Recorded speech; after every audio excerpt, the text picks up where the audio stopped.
I can't believe I'd ever see the day somebody daddy is snitch on him, but not only somebody daddy, a street rapper daddy is snitch on him. I can't wait to get into this, man. Let's go ahead and get into it right now. Using Instagram on his phone, he contacts Raekwon Howard. Raekwon Howard, who is affiliated with Sixth Ball. They're ops.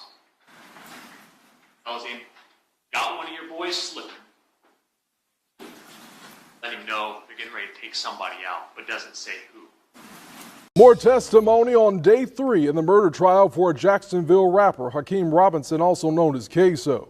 Today we heard from a confessed accomplice to the murder, Dominique Barner, who agreed to testify as part of a plea deal. Barner says he was part of stalking Charles McCormick, the victim, on the day of the shooting. He testified that Robinson called a rival gang member on the day of the crime and told him he was going to kill McCormick, which Robinson's attorney says would serve as a confession. She says during 9 hours of depositions, he never mentioned the call. Because what you're telling this jury today is that you witnessed him speaking to Raekwon Howard that he was going to kill someone, right? Right. That's like a confession, right? Right. You didn't think that was relevant to tell the lawyers for Hakeem Robinson? And testimony is set to continue. Now look, you already know who KSOO is, so we finna get straight into it. If you don't know, he's basically a rapper from Jacksonville. He's affiliated with ATK, which is Youngin's Ace crew. And if you don't know Youngin Ace's story, he was basically almost killed at a red light after he went out to eat with his family. Well, not even his family, his gang, his friends. His family was in the gang, his brother was in the gang. The car got shut up at a red light, and then this proceeded to make Ace a rapper because he was the only one that survived from the car. The bullets were still in his body. He got locked up, went to jail, got out. They never really gave him proper medical care. It's a lot of things that went on with that story, but that's basically the formation of ATK, and then ATK beats with Fulio's gang. I don't know the name of their gang exactly, but they're dead now, so it doesn't really matter. RIP, no disrespect. Before we get any further, don't forget to subscribe, hit that notification bell. But KSOO is accused of killing Bibby, which is a quote-unquote op that beefed with ATK. He was from Fulio's side, and he is accused of that being his first murder. And honestly, when he got into the interrogation room, when they finally caught up with him, and he didn't know, because you know, when they pull you over, they say you got a warrant. They can't tell you what the warrant's for. You just know you got a warrant. They pull you into the interrogation room, you don't really know what's going on. But when they showed him a picture of Bibby, oh yeah, his heart dropped. You could tell instantly. You'll be down here, we're doing a homicide investigation, and you're down here part of a homicide investigation that we're conducting. What is this, sir? Let me show you some pictures of what we're talking about.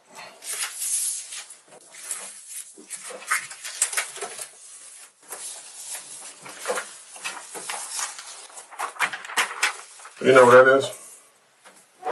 No, sir. You don't know what that is? Bibby, ring a bell to you? I want to speak with my lawyer. You want to speak with your lawyer? Yes. Okay, all right.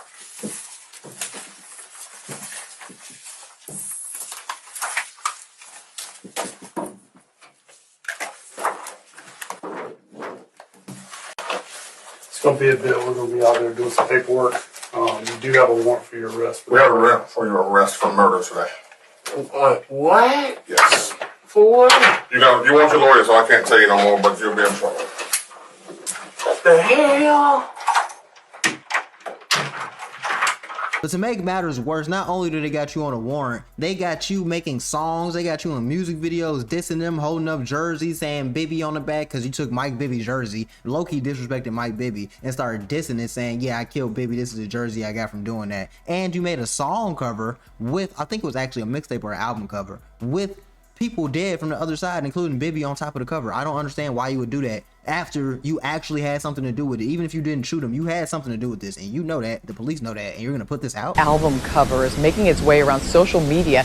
The cover shows pictures of men who have been murdered in Jacksonville. Local rapper KSOO posted the picture to Instagram. It's since been taken down. He feels like the local rappers are glorifying these murders by putting the victims' faces on the album cover. It's unclear if the rappers are directly linked to these murders, but she says it's hard enough having to live with her son's violent death every day, and it makes it worse seeing her son portrayed like this. KSOO, bitch, and you know we smoke little Biggie, bitch. So big. But now a lot of things are catching up to him because all that rapping and all that distance finally bit him in the ass because he's accused of killing Little Buck, which is his second murder. And apparently the situation with Little Buck is that he dissed his dead brother in a song, so he had to get him gone. I'm not even trying to make a pun, not trying to be funny. That's literally what happened. We're gonna get into the story right now though, because it gets deeper than most people think. But first of all, I just want to mention this little tidbit because they do have body scan footage of KSOO, because of course KSOO's gonna say they didn't kill him, but KSOO has camera footage of him committing the crime, and then they actually did a body scan of KSOO in the same positions that he was in when he was doing the hit in the video. They compared it and they said that it is him, which is ridiculous. Of course he's gonna deny it, but they basically have him dead to rights on camera with a legit body scan. But it gets really worse. Robinson's attorney told the judge they received the results from his body scan that was requested by the state. He says it showed Robinson could not be excluded from the McCormick murder. This supports our position. So this is something that we're digesting right now. Robinson's attorneys believe he does not match the description of the shooter seen in this photo. Records show McCormick was shot and killed at a shopping center off Merrill Road in January 2020. Investigators say a witness's dash cam video recorded the murder. According to the state, the video shows a person running towards McCormick with an assault rifle, shoots him repeatedly, killing him. These witnesses, each and every one of them, are going to give you a description somewhere between 5'5" and 5'11". The other description they're going to give you, each of these witnesses that saw this person: slim, slender, thinner. And all those witnesses, they're going to ask you, the government, these unbiased civilian witnesses, discredit them. Don't believe them. They were wrong. The witnesses that they're going to ask you to believe are the ones who are actually involved in this murder. That's right. One by one, they are going to be walking them in here, some of them through that back door. Each one of them, hoping and praying to get some benefit from them. So the getaway driver is cooperating with the police, he's cooperating with the state, and he's basically telling it all. Apparently the story is the getaway driver saw Little Buck post something on Instagram, and he actually saw a location that he's familiar with. So he looked up the location on Google, then he pulled up to the location to see if he saw Little Buck's car. He didn't see Little Buck's car, but that's because Little Buck was actually out of town in Las Vegas at the time. So this is why you got to be careful about what you posting on social media, because someone found his career from social media and knew he was out of town from social media. So it's weird that you posting all these things on social media to try to flex, but people are really stalking and looking for you, and it's gonna come back to bite you in the ass. So Little Buck returned from Las Vegas. He posted it on his social media, of course, and when he returned from Las Vegas, the getaway driver pulled up again to see if he saw Little Buck's car. He indeed did see Little Buck's car, so he already called the gang. He called the hit up. He said, yeah, we got to go get him. He at this location right now. His car's here. We can just follow him and see what's going on. So they got a striker, a stolen car, if you don't know the lingo. And after they got the stolen car, they pulled up to his apartment complex, parked in the back, stalked him. Now I waited for him to come out for a few hours, and that's usually how it goes. If you really want to get somebody, you got to wait and be patient, and they were very patient to catch his body. They waited for a few hours. Lil Buck came out, went to a temp agency because of course he was trying to get a job, because there's no money in beefing, there's no money in shooting at people, there's no money in murder. I don't know why they tried to do that and act like they were gonna get rich from it, but now you got to go to a temp agency. Why are you beefing with people in the city? Doesn't seem like the smartest idea in the first place, but let's go ahead and get into the rest of the story. So Lil Buck went to the temp agency. He came outside the temp agency after successfully getting a job or not getting a job, and that is when the people hopped out on him, specifically KSOO hopped out. And once KSOO hopped out, committed the murder, and then came back into the car, they had to run from the police because the police were hot on their tail. The temp agency was located in a shopping center, so it's heavily populated, a lot of people over there. They had to really try to run and get away, but the getaway driver ended up crashing because he's going super fast. It's traffic, he's trying to hit these corners too hard, and then he ended up crashing, totaling the car. They ran from the car, going through people's backyards, eventually getting away from the police, but they messed up because they left the guns in the car. So not only can they test those for DNA, they can also do a lot more things with those guns than you actually want to admit. In case they were used for past homicides, in case they were needed in past cases, they can connect these guns to a lot of different things. So if they convict you of this murder, you might go to jail for a longer time if they put some other bodies on that gun. You know what I'm saying? So what happened when Charles McCormick came out? Well, Hakeem jumped out. Jumped out of what? Jumped out of the car. Was that the plan? No, sir. All right. How was that different from what the plan was? Well, I came up with a plan of getting closer to his car, so when he get in the car, he could jump out of the passenger seat shoot him as soon as he got in his vehicle. I could pull off faster. And did he wait for Charles McCormick to get closer to his vehicle or get into the vehicle? No. What happened after Hakeem jumped out of the Nissan? Shot at him. Shot at who? McCormick. Did McCormick stay there? No. What'd he do? Ran. What did Hakeem Robinson do? Chased him. And then did what? Killed him. Did you see that? No. Where did they go? On the side of the building. But did you see Hakeem chasing him with the rifle? Yeah. Did you hear shots? Yes, sir. And after those shots, what did you do? I went and picked him up. Picked who up? Picked Hakeem up. Where did Hakeem go when you pulled up to pick him up? Say that again? When you went to pick Hakeem up, where in the vehicle did he go? Oh, he got back into the passenger seat. But after all of this, not only did the getaway driver get on the stand, tell the full story, he identified KSOO as the person that hopped out of the car and killed Little Buck. Then what happened? I pulled off. Where'd you go? Went to towards the front entrance of the shopping plaza. Did anything happen on your way out of the shopping plaza? Yeah. What was that? The police got behind us. What did you think when the police got behind you? What did I think? Yeah. It's time to go. Okay. Did you start speeding? Yes, sir. Did you drive kind of recklessly? Yes, sir. Do you know where you were going? No, sir. Do you know what streets you made it to? Yes, sir. What was that? Townsend. What kind of area is Townsend? It's a residential neighborhood. Did the officers continue to follow you? Yes, sir. At some point, did your car crash? Yes, sir. Where? On Townsend Boulevard. What was that next to you? Where you crashed? Was there anything around it?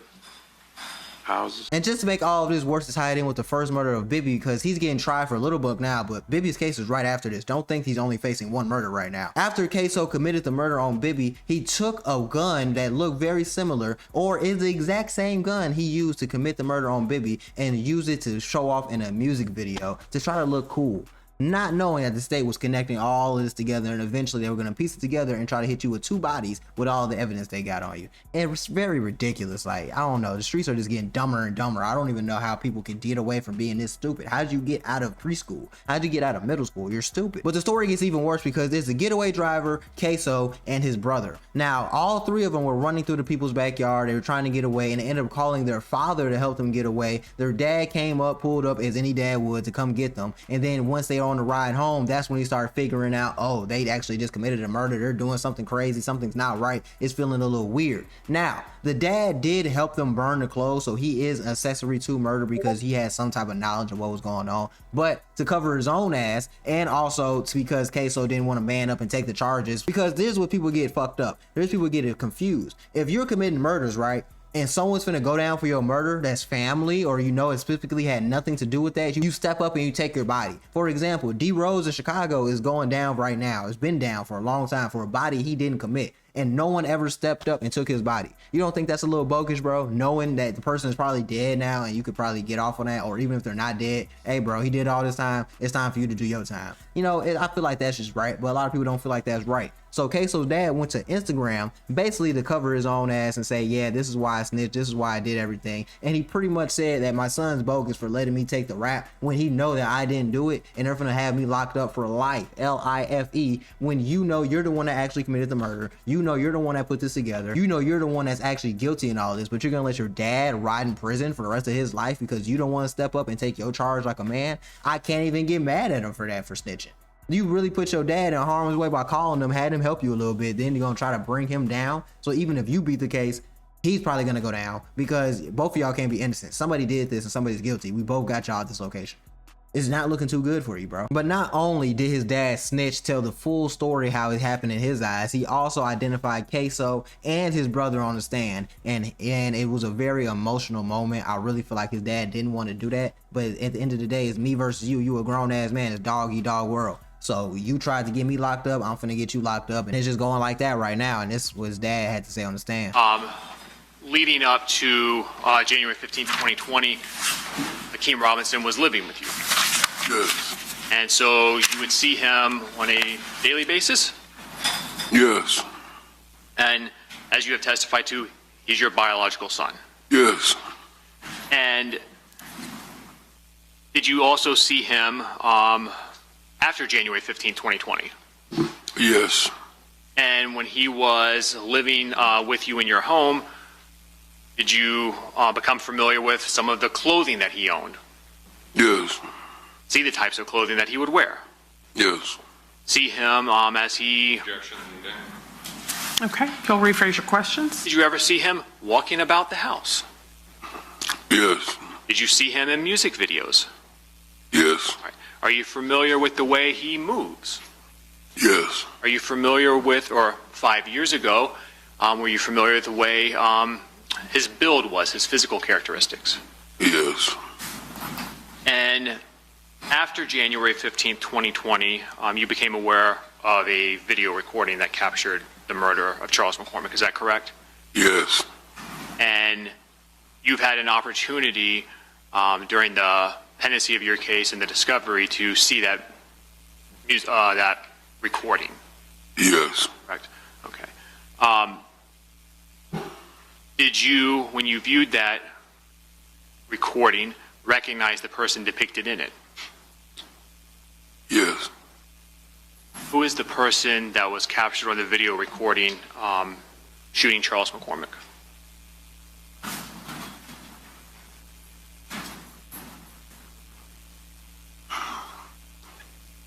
My son. What's your son's name? Hakeem.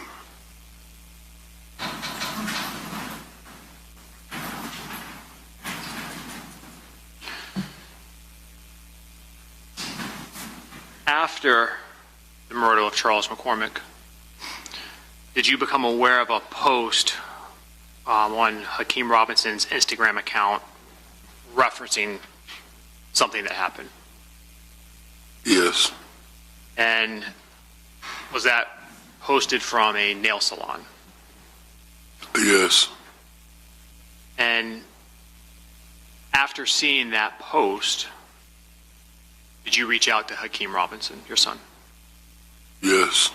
And what did you want him to do?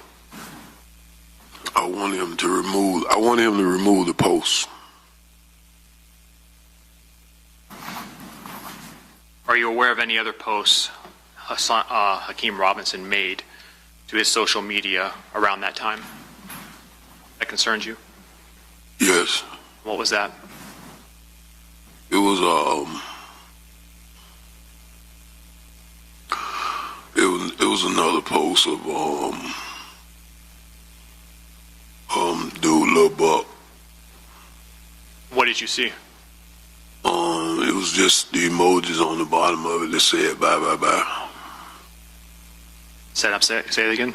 It was the emojis, the hand emojis saying. So all I gotta say is, bro, not only is it street stuff the stupidest thing you can do in the world, you're pretty stupid. I want to say the R word, but you're very, very stupid for doing all these murders, doing all this street stuff, getting on vlogs talking about it, getting in songs talking about it, getting on in social media and Instagrams talking about it, bragging about it, giving people. You gave Leonard Fournette a jersey that said Bibby, you signed it, and he gave you a Leonard Fournette jersey. You trying to flex on murders like that's gonna get you rich, and now that you facing life and pretty much damn near the death penalty because you in Florida, you trying to act like you didn't do it when everybody's snitching on you and they putting it all on you.